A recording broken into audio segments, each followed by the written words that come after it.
നമസ്കാരം, ഞാൻ സുകുമാരി.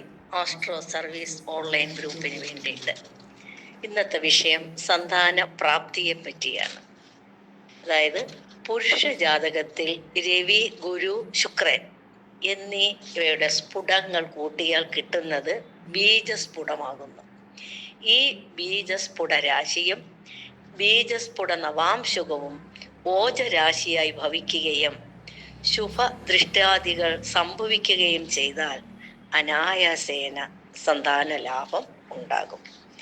മിശ്രമായി ഭവിച്ചാൽ പ്രയത്നത്താലും, അതായത് ഈശ്വര സേവ, ഔഷധം എന്നിവ കൊണ്ടും, രണ്ടും യുഗ്മമായി ഭവിച്ചാൽ ശുഭമല്ല. ശുഭ യോഗ ദൃഷ്ട്യാദികൾ വരാതിരിക്കുന്നതും അശുഭമാണ്. പുരുഷന്റെ ബീജസ്ഫുടത്തിലോ സ്ത്രീയുടെ ക്ഷേത്രസ്ഫുടത്തിലോ രാഹു നിന്നാൽ സർപ്പകോപവും, ഗുളികന്റെ യോഗമോ ദൃഷ്ടിയോ ഉണ്ടായാൽ പ്രേതബാധ മൂലവും, ശനി യോഗമോ ദൃഷ്ടിയോ ഉണ്ടായാൽ മുൻ ജന്മ പാപം കൊണ്ടും, കുജന്റെ യോഗമോ ദൃഷ്ടിയോ ഉണ്ടായാൽ ശത്രുദോഷത്താലും സന്താന തടസ്സം ഫലമാകും. മുൻ ജന്മ ദുരിതങ്ങൾക്ക് മൃത്യുജ്ഞ ഹോമം, ത്രികാല പൂജ, അത് പൗർണമി ദിവസമായാൽ വളരെ ഉത്തമം. സഹസ്രനാമ ജപം, അന്നദാനം, വസ്ത്രദാനം, സ്വർണദാനം എന്നിവ നടത്തുകയും അതാതിന് യോജിച്ച ജപ ഹോമാദികൾ ചെയ്യുകയും വേണം.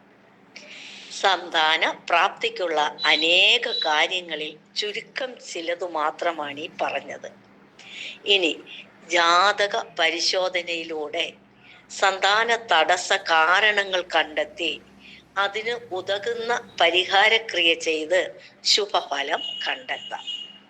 ഒരു ചാന്ദ്രമാസം മുടക്കമില്ലാതെ ദമ്പതിമാർ രണ്ടുപേരും കത്തിച്ച നിലവിളക്കിൻ മുന്നിൽ പ്രാതകാലത്തോ സായങ്കാലത്തിലോ സന്താന ഗോപാല മന്ത്രം ജപിച്ച് മാതള നാരങ്ങ കഴിക്കുക.